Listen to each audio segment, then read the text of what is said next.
Hello ladies and gentlemen, welcome to another rapid fire review in America Month. Today we take a look at Gate the Wasteland and its latest chapter, The Meeting, and talk about, is it good, is it bad, or is it just too damn short? The latter half is actually true. The damn thing was too damn short and I was really looking forward to more. However, looking at Shadow Trooper's track record in terms of actual writing for his fictions, he either does detailed long chapters, which are a couple thousand words, around 4,000 or 5,000, give or take, or does short chapters of under 1,000, or at least damn near under 2,000 words.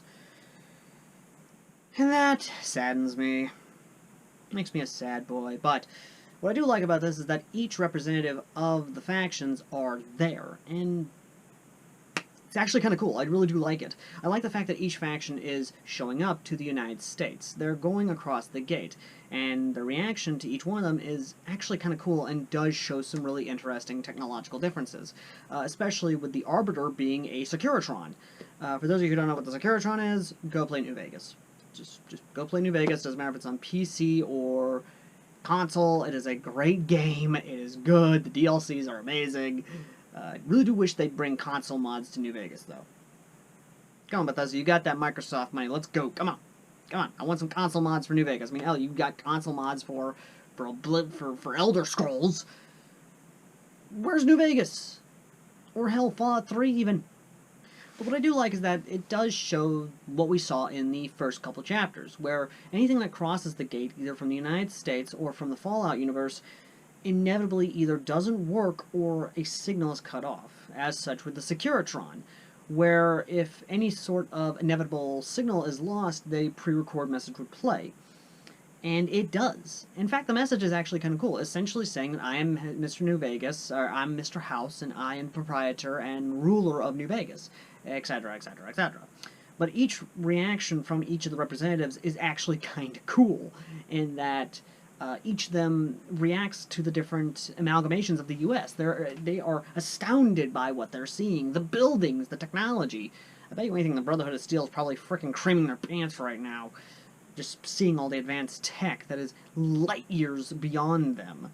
Well, minus the laser and plasma weapons and power armor, but we'll catch up. Don't you worry, we'll catch up. But each representative is specific, especially with the ending, basically them coming to the building for the meeting, or at least them representing each of their factions. And I'm going to go ahead and read off from the actual chapter itself the members of each of these factions. Starting off from the top, which, by the way, this is the order I was following, Lieutenant Sebastian Wells, Situation of Mojave Settlements and Protection, Arbiter, Mojave Territorial Governments and History of the Region, Kashi Moon, Civilian Relief Group, Corporation and Associate, Marcus Kahn, Interaction with the Raider Cultures and History of Region, Jonas, Technological Examination and Assistance, John Knox, New California Republic's Diplomat Efforts and Cultural Exchange, and Maximus Silver, Caesar's Legion, Diplomat Efforts and Cultures. I'm not joking when I say that this is actually kind of cool. But each one of these is actually from a different point of the factions. I'm trying to see... I need to go back to actually see who shows up. Obviously, one's with the NCR, one's with the Cons, obviously. We have John Knox with the NCR. We have, of course, Akashi Moon with the Followers of the Apocalypse, Marcus from the Great Cons, Jonas, which obviously is the Brotherhood of Steel. Of course, Maximus Silver, who is a part of the Legion, which, again, one of those things. Again, I'm really looking forward to this, especially with the fact of the Legion is obviously going to start shit. Hell, I could see the Brotherhood of Steel starting shit. Because, again, the Brotherhood of Steel's mission, or at least the one from Hidden Valley, is definitely the preservation of technology. And when they are told that an entire world of advanced technology is beyond this gate, and they have all this stuff that surpasses them in terms of technological achievements, communications, computer technology, they are going to do anything and everything in their power to try and gain access to this world. Hell, the NCR, I can already tell, is probably going to try and gain an alliance with with the United States. Hell, the U.S. would probably side with the New California Republic for one reason or another, besides, obviously, America. The followers of the apocalypse, I can already see trying to, because they are essentially that world's version of the Red Cross, or at least some sort of refugee relief group, or any sort of NGO, I can see them try and appeal to the U.S. to try and help with any sort of civilian operations. Agricultures, medicine, education, even outright volunteers for the Red Cross, which the Red Cross I can see actually wholly volunteering swaths of doctors or any other NGO group, or even Doctors Without Borders, just full-on supporting the followers of the apocalypse because of their mission. And while, yes, sounding like a doomsday cult, at first, I could see them actually working with the followers of the apocalypse. Caesar's Legion, on the other hand, will be the big crux of it all, because we don't like slavery. We don't like what they do. We don't like the raping. We don't like the killing. We do not like the maiming. We don't like anything that Caesar's Legion is doing.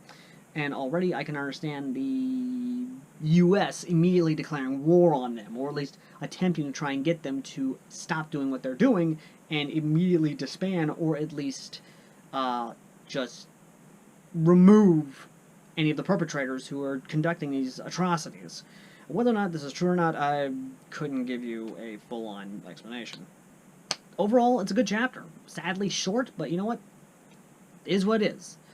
Anyway, thank you all for watching. As always, I've been Airsoft Al. The comments, Airsofter, who reviews as fast as humanly possible in these supposed rapid-fire reviews, little fan fictions, or at least one chapters at a time. And if you like what we do, please consider donating to our PayPal down below. It's folks like you that actually make what we do here possible. And again, thank you very much for those who have donated, and I'm looking forward to the future donators. Either way, though, thank you all for watching. As always, I've been Airsoft Al, and if you have a fan fiction that you think would be good for a rapid-fire review, or just take a look at in general for America Month, let me know in the comments section down below. And as always, ladies and gentlemen, we put polls up on our community tab every time we actually do a big review for those of you to decide what to review next. Next up is, of course, Freedom Rings, and yeah, after that, we'll be posting a poll to see what the next big review you want us to do is. As always, ladies and gentlemen, I will see you all in the next video. Till next time, later.